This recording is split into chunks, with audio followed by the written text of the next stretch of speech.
how to delete a currency pair or instrument from your watch list on FastBull. Hi everyone, welcome back to Trading for Beginners. If you are looking for a way to delete your currency pair or instrument from your watch list on FastBull account, first of all launch open a web browser. Type in fastbull.com in the URL box and search. Make sure that you're logged into your FastBull account as well. Once you're inside the main homepage of FastBull, go ahead and click on the trade option at the top left and you'll be able to see your watch list displayed on the page. Now go ahead and look for any currency pair you want to remove from the list.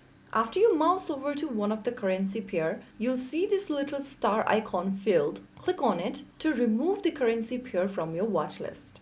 Repeat this step for every other currency pair you want to remove from the list, and there you have it. Now you know how to remove instruments or currency pair from your FastBull watch list easily. If this tutorial helped you, don't forget to like, share and subscribe to our channel for more simple trading tutorials and tips. I'll be back again in the next video. Stay tuned and thanks for watching.